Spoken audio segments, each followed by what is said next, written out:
नमस्कार मित्रांनो, आजच्या व्हिडिओमध्ये तुम्हा सर्वांचे मनपूर्वक स्वागत। तर मित्रांनो, आज आपण सावित्रीबाई फुले शिष्यवृत्ती योजना 2025 या योजनेबद्दल सविस्तर माहिती जाणून घेणार आहोत।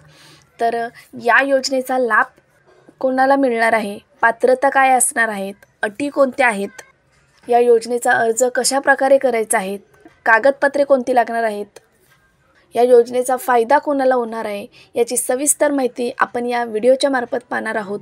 तर व्हिडिओ स्किप न करता व्हिडिओ शेवटपर्यंत नक्की बघा। आणि जर आपल्या चॅनलवरती नवीन असाल तर चॅनलला सबस्क्राईब करायला विसरू नका। चला तर मग व्हिडिओला सुरुवात करूया। तर मित्रांनो, सावित्रीबाई फुले शिष्यवृत्ती योजना ही महाराष्ट्र सरकारने अनुसूचित जातीच्या मुलींसाठी सुरू केलेली योजना आहे।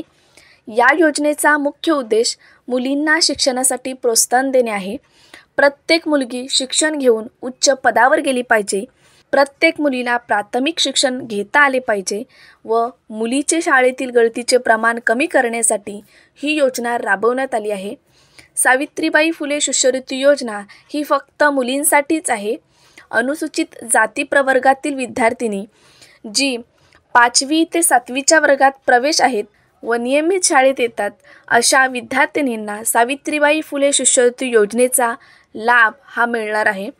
तर मित्रांनो, सर्वप्रथम आपण या योजनेचे उद्देश काय आहेत ते थोडक्यात जाणून घेणार आहोत। तर पहिला आहे, विद्यार्थिनींना शिक्षणामध्ये आर्थिक सहाय्य प्रदान केले जाणार आहे। त्याच्यानंतर दुसरं आहे, विद्यार्थिनीचे शाळेतील गळतीचे प्रमाण कमी होणार आहेत। तिसरं आहे, विद्यार्थिनी रोज शाळेत आले पाहिजेत व त्यांना दर्जेदार शिक्षण मिळाले पाहिजे। चौथा आहे, शिक्षणामध्ये प्रत्येकाला संधी मिळाली पाहिजे। पाचवा आहे, सावित्रीबाई फुले शिष्यवृत्ती योजनेचा उद्देश विद्यार्थ्यांना शिक्षणामध्ये आर्थिक सहाय्य प्रदान करणे हा आहे।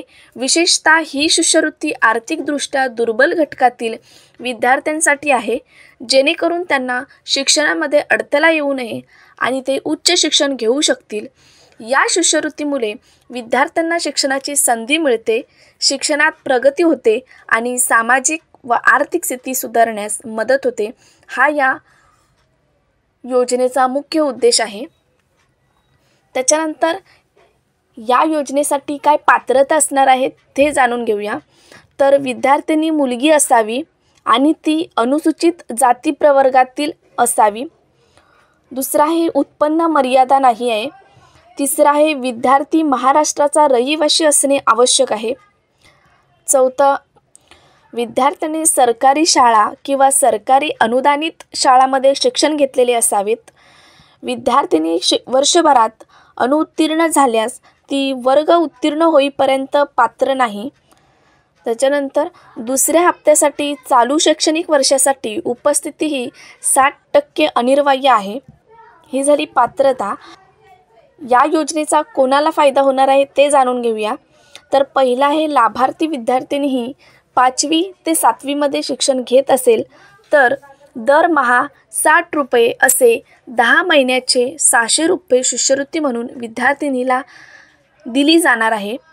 तसेच इयत्ता 8वी ते 10वीमध्ये शिक्षण घेणाऱ्या विद्यार्थिनींना दरमहा 100 रुपये असे 10 महिन्याचे 1000 शिष्यवृत्ती दिली जाणार आहे। म्हणजे जर 5वी ते 7वीमध्ये शिक्षण घेतलेल्या विद्यार्थ्यांना 60 रुपये दिले जाणार आहेत दरमहा, म्हणजे महिन्याला 60 रुपये दिले जाणार आहेत।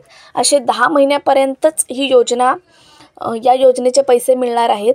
आणि 8वी ते 10वीमध्ये 100 रुपये असे 1000 रुपये त्यांना शिष्यवृत्ती दिली जाणार आहेत।